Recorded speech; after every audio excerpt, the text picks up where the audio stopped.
Terima kasih Anda masih bersama kami. Bagi Anda yang baru saja bergabung, kami akan kembali 3 berita utama hari ini. Pria lanjut usia alami luka parah di bagian kepala setelah dibacok oleh keponakannya sendiri. Beli ayam 15 ton gunakan cek kosong. Dirut sebuah BUMD milik pemerintah Kabupaten Bandung Barat ditangkap polisi. Pemerintah kota tengah menyelidiki dugaan praktik jual beli kursi di 4 sekolah menengah pertama negeri di kota Bandung.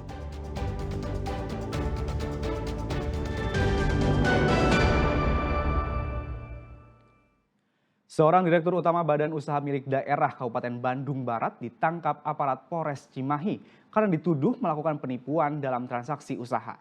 Ia dituduh memberikan cek kosong senilai lebih dari 650 juta rupiah kepada seorang pengusaha penyedia ayam beku.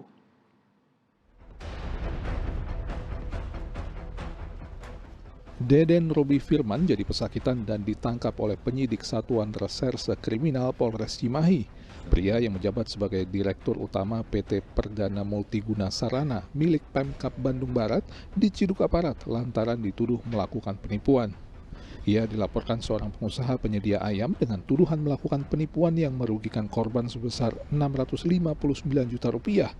Dari hasil penyelidikan polisi, tersangka sebagai Dirut BUMD PT Perdana Multiguna Sarana melakukan nota kesepahaman dengan perusahaan penyedia ayam untuk transaksi pembelian 15.000 kg ayam beku. Namun, tersangka menyalahgunakan kewenangan dan melakukan pembayaran transaksi menggunakan cek kosong. Pembayaran menggunakan cek kosong baru diketahui oleh korban saat mencairkan cek ke salah satu bank. Korban pun melaporkannya ke polisi. Satuan Reserse Kriminal Polres Cimahi telah menetapkan tersangka berinisial DRF, Direktur Utama Badan Usaha Milik Daerah Kabupaten Bandung Barat, yang bernama PT Perdana Multiguna Sarana Bandung Barat. Diduga menyalahgunakan kewenangannya dengan melakukan transaksi bisnis fiktif menggunakan satu lembar cek kosong yang menyebabkan kerugian senilai 659 juta 970.000. Jadi awalnya yang bersangkutan memesan ayam beku dalam bentuk ayam beku kepada korban sejumlah 15.000 kilo atau 15 ton atas nama BUMD. Kemudian setelah dilakukan transaksi diberikanlah cek kosong ini kepada korban. Menurut polisi, tersangka rupanya sudah melakukan penipuan lebih dari 2 kali dengan kerugian korban mencapai 1,8 miliar rupiah. Tersangka mengaku tindakan itu dilakukan karena perusahaan belum memiliki modal awal yang diberikan oleh pemerintah Kabupaten Bandung Barat. Ia menggunakan kewenangannya sebagai Dirut BUMD sejak 2023 dengan menerbitkan cek yang dananya belum tersedia. Tersangka dijerat pasal 378 dan atau pasal 372 KUHP tentang tindak pidana penipuan dan penggelapan dengan ancaman hukuman maksimal 4 tahun penjara. Muhammad Abbas melaporkan dari Bandung Barat. Pekan lalu, petugas gabungan Satgas Pelajar, Satpol PP, dan Polres Karawang menyisir sejumlah tempat yang dijadikan tempat nongkrong anak remaja. Raja Jam Malam melarang para pelajar berkeliaran di malam hari mulai dari jam 9 malam. Para pelajar yang masih nongkrong disuruh pulang.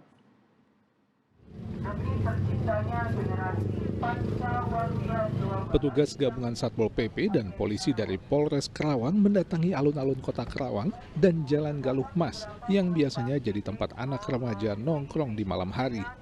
Menggunakan pengeras suara, petugas memberitahukan kepada warga bahwa pelajar hingga tingkat SMA dilarang berkegiatan di luar rumah di atas jam 9 malam.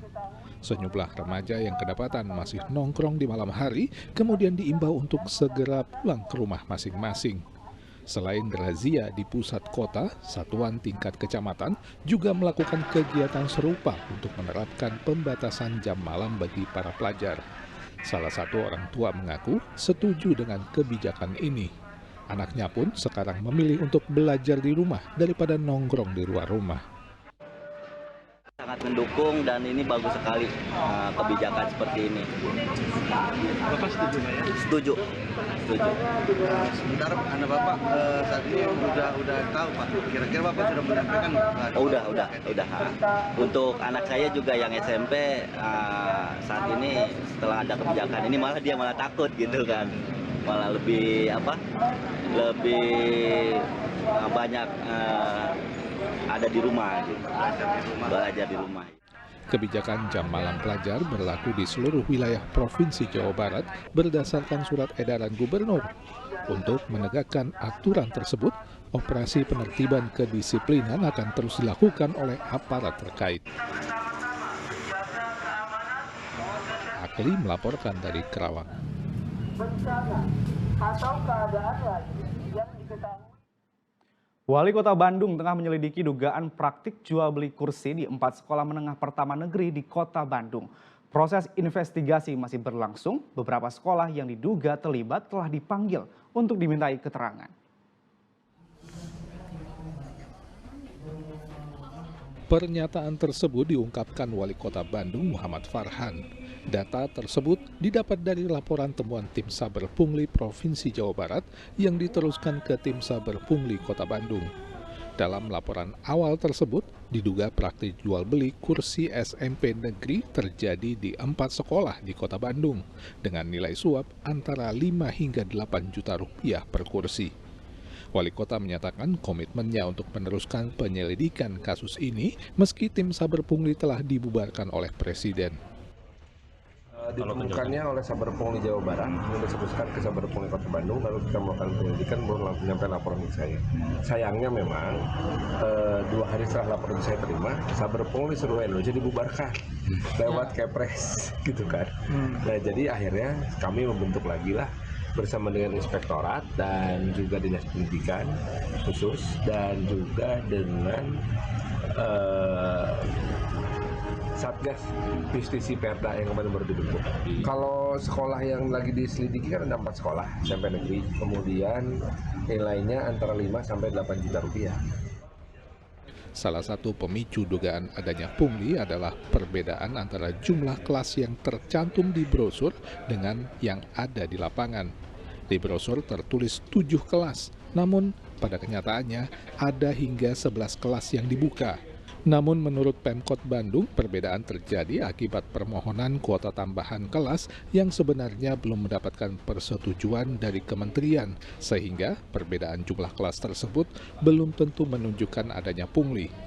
Jika terbukti ada unsur pidana, maka sanksi hukum akan diberlakukan baik kepada penerima maupun pemberi suap.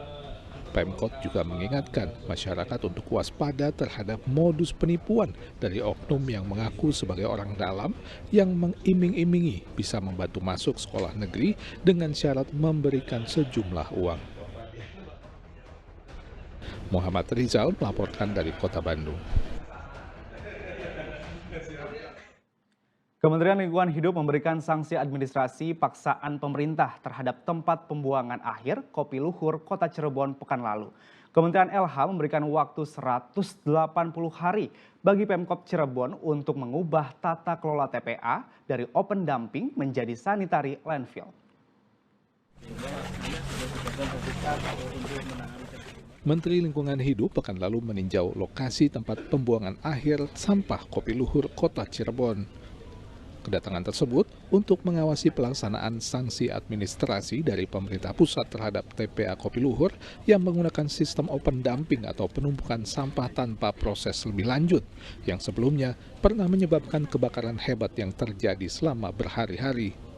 Namun sejak sanksi diterbitkan pada bulan Maret lalu, belum ada perubahan signifikan dalam pengelolaan sampah di TPA ini.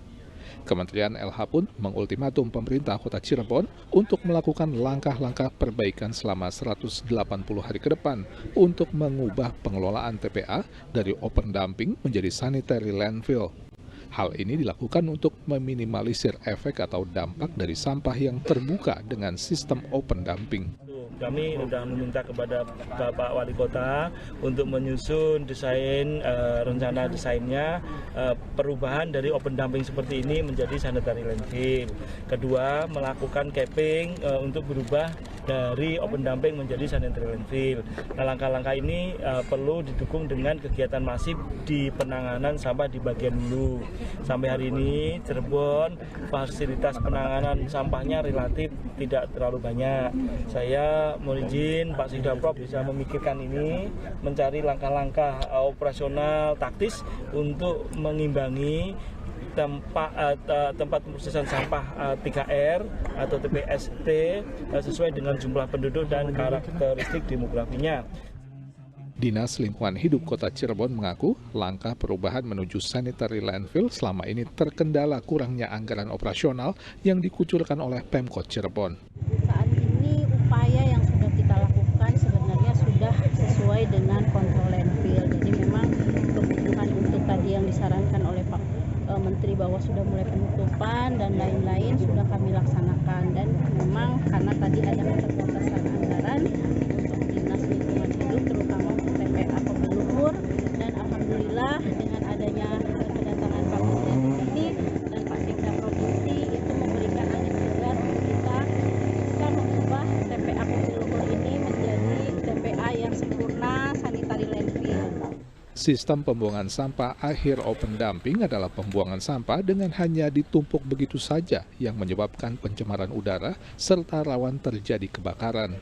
Sedang pada metode pembuangan sampah akhir sanitary landfill, sampah ditumpuk hingga mencapai ketebalan tertentu, dipadatkan, dilapisi tanah, lalu dipadatkan kembali. Proses tersebut dilakukan berulang lapis demi lapis. Namun, metode ini membutuhkan biaya tinggi dan peralatan yang lengkap. Maruli Habibi melaporkan dari Kota Cirebon.